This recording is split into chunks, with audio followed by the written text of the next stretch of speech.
السلام علیکم، آپ دیکھ رہے ہیں فطرت چینل اور میں ہوں آپ کا معالج، آپ کا میزبان حکیم مدثر نظر۔ آج کا ہمارا سلسلہ طب فطرت سلسلہ ہے اور ہمارے طب کے طلباء کے لیے ہے۔ پیارے طلباء اکرام، آج ہم انشاءاللہ باقاعدہ علم طب کو سیکھنے کی طرف پہلا قدم اٹھانے جا رہے ہیں۔ تو آج ہم آئیے بغیر کسی دیر کے ہم چلتے ہیں کہ علم طب کو ہم کیسے حاصل کریں گے اور علم طب سے کیا مراد ہے، علم طب کا موضوع کیا ہے، علم طب کو سیکھنے کا مقصد کیا ہے اور علم طب کو سیکھ کر ہم کیا کر سکتے ہیں۔ تو اس کے لیے سب سے پہلے میں تیزی کے ساتھ آپ کو بتاتا جاؤں کہ آپ کو چاہیے ایک کتاب کا نام ہے مبادیات طب۔ کتاب کا نام ہے مبادیات طب۔ اس کے محقق کا نام ہے دوست محمد صابر ملتانی۔ کتاب کا نام مبادیات طب، مصنف کا نام دوست محمد صابر ملتانی۔ یہ کتاب آپ کو خریدنی ہے اور اسی کتاب میں سے ہم سلسلہ وائز آپ کے سبق کو آگے بڑھائیں گے۔ تو آج کا ہمارا پہلا سلسلہ ہے، اس میں ہم یہ جاننے کی کوشش کریں گے کہ علم طب سے کیا مراد ہے، علم طب کا مقصد کیا ہے، علم طب کے غرض و غایت کیا ہے اور علم طب کا موضوع کیا ہے۔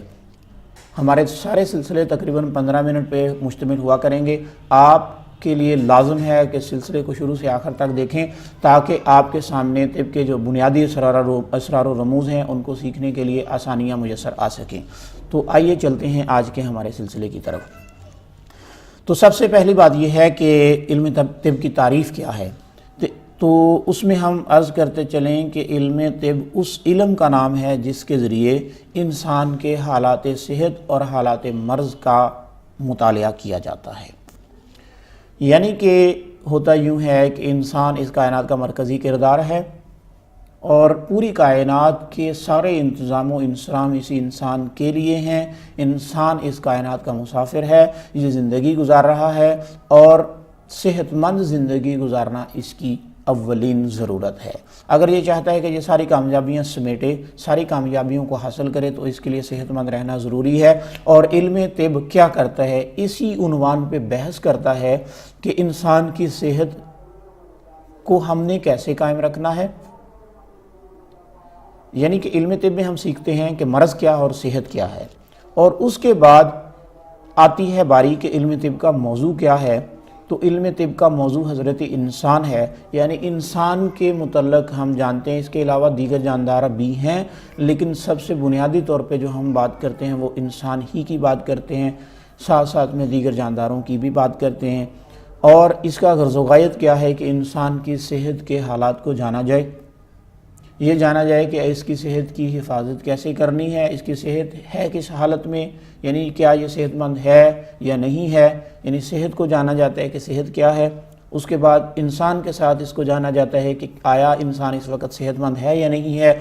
اس کے بعد اگلی بات جانی جاتی ہے کہ اس کی صحت کی حفاظت کیسے کی جائے، یعنی کیسے زیادہ دیر تک انسان کی صحت کو برقرار رکھا جائے۔ اور اس کے بعد اگلی بات جو علم طب کے زمرے میں آتی ہے وہ سب سے اہم ہے، وہ یہ ہے کہ انسان کی صحت اگر چلی گئی ہے، یعنی مرض نے اس کے ساتھ ٹاکرا کر لیا ہے، تو اس مرض کو کیسے دور کیا جائے۔ یعنی علم طب کے مقاصد میں کیا ہے کہ سب سے پہلے حالت صحت کو جانا جائے، اس کے بعد حالت مرض کو جانا جائے، اس کے بعد حالت صحت کی حفاظت کیسے کی جائے۔ یہ تین باتیں علم طب کے خاصہ میں آتی ہیں۔ یعنی کیا ہوگا کہ جب ایک طالب علم و فن طب کو حاصل کر لے گا اور جب وہ میدان عمل میں جائے گا تو اس کے ذمہ تین باتیں ہیں۔ سب سے پہلے یہ ہے کہ وہ یہ جانے کہ یہ بندہ صحت مند ہے یا نہیں۔ دوسری بات یہ ہے کہ اگر وہ صحت مند ہے تو اس کے لیے ایسی تدابیر اختیار کی جائیں کہ جن کی وجہ سے وہ زیادہ عرصہ تک صحت مند رہ سکے۔ اس کے بعد تیسری بات جو اکثر و بیشتر جس کے ساتھ واسطہ پڑتا ہے وہ یہ ہے کہ صحت چلی گئی ہے، مرض آ گئی ہے، اب اس مرض کو کیسے دور کیا جائے۔ تو یہ ساری باتیں علم طب میں سیکھی جاتی ہیں۔ تو آئیے اب چلتے ہیں کہ علم طب کی اقسام کتنی ہیں۔ تو علم طب کی دو اقسام ہیں۔ ان میں سے پہلی قسم کو طب علمی کہا جاتا ہے اور دوسری قسم کو طب عملی کہا جاتا ہے۔ طب علمی جو ہے اس میں کیا کیا جاتا ہے، اس میں محض چیزوں کے کائنات کے اندر بکھری ہوئی مختلف چیزوں کے متعلق علم حاصل کیا جاتا ہے، اس کے ساتھ اس کی معرفت حاصل کی جاتی ہے، اس کی پہچان کی جاتی ہے۔ جیسا کہ مثال کے طور پہ طب کے بنیادی علوم میں سے ایک یہ ہے کہ ارکان کیا ہیں، کسی چیز کی ذات کے متعلق علم حاصل کرنا، کسی چیز کے فعل کے متعلق علم حاصل کرنا کہ اس کا فعل کیا ہے، کسی چیز کی ظاہری شناخت کو اپنے ذہنوں میں بٹھا لینا، یہ علم طب کے شعبہ علمی میں یا حصہ علمی میں پڑھا جاتا ہے۔ اور دوسرا حصہ ہے اس کا حصہ عملی۔ حصہ عملی وہ حصہ ہے جس میں ہم کسی کام کو کرنے کا علم حاصل کرتے ہیں، یعنی عمل کا علم حاصل کرتے ہیں۔ عمل کے علم سے مراد یہ ہے کہ مثال کے طور پہ آپ نے اگر ورزش کرنی ہے، ورزش کے فوائد یا ورزش کی حیثیت تو ہم نے شعبہ علمی میں پڑھ لی، لیکن اب ہمیں یہ تو پتہ چلے کہ ہم نے ورزش کرنی کیسے ہے، تو ورزش کرنے کے طریقے طب کے شعبہ علمی یا حصہ عملی میں سیکھے جاتے ہیں، یعنی کہ ورزش سے متعلق بنیادی معلومات شعبہ یا حصہ علمی میں سیکھی جاتی ہیں، اور ورزش کیسے کی جاتی ہے یہ حصہ عملی میں سیکھی جاتی ہیں۔ اسی طرح اور بھی بہت ساری چیزیں ہیں، یعنی مرض ہے تو مرض کے متعلق بنیادی معلومات علم طب کے حصہ علمی میں حاصل کی جاتی ہیں کہ یہ مرض کیسے ہے، جیسا کہ مثال کے طور پہ بخار، کھانسی، نزلہ، زکام وغیرہ وغیرہ۔ لیکن علم طب کے حصہ عملی میں یہ جانا جاتا ہے کہ اگر بخار لاحق ہو گیا ہے تو اس کو ختم کیسے کیا جائے گا، اگر کھانسی آ گئی ہے تو اس کا علاج کیسے ہوگا، اگر نزلہ زکام وغیرہ آ گیا ہے تو اس کا علاج کیسے ہوگا، اگر جگر خراب ہو گیا ہے تو اس کا علاج کیسے ہوگا، اگر کوئی اور مسئلہ پیدا ہو گیا ہے تو اس کا علاج کیسے کیا جائے گا۔ تو آج کے سلسلے میں ہم نے یہ جانا کہ علم طب ایسا علم ہے جس میں ہم حالت صحت اور حالت مرض کے متعلق بحث کرتے ہیں۔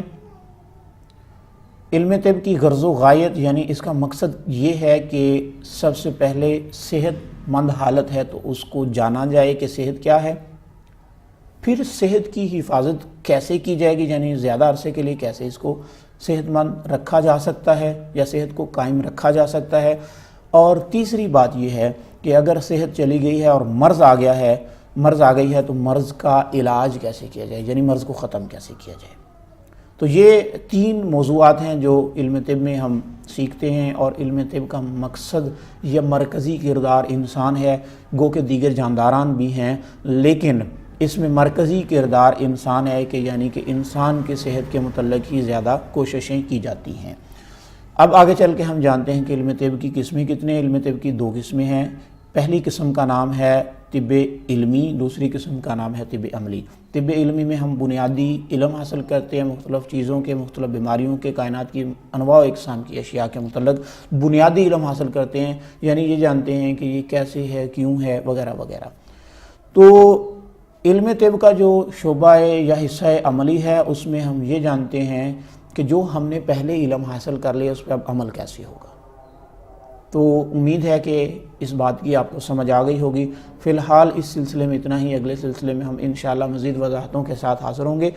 آپ فطرت چینل کو دیکھتے رہیے، اس کو لائک کر لیجئے، اس لیے کہ ہمیں پسند آئے، ہمیں خوشی حاصل ہو، ہمیں پتہ چلے کہ ہمارے طلباء انٹرسٹڈ ہیں، اور اس کو سبسکرائب اس لیے کر لیں کہ آپ کو نوٹیفیکیشن ملتے رہیں، اور اپنے دیگر طالب علم ساتھیوں کو بھی بتائیں، اس لیے بتائیں تاکہ ان کے علم میں بھی برکتیں ہوں، ان کے علم میں بھی اضافہ ہو۔ تو میں آپ سے اجازت چاہوں گا، آپ کا میزبان، آپ کا معالج حکیم مدثر نظر۔ السلام علیکم ورحمۃ اللہ وبرکاتہ۔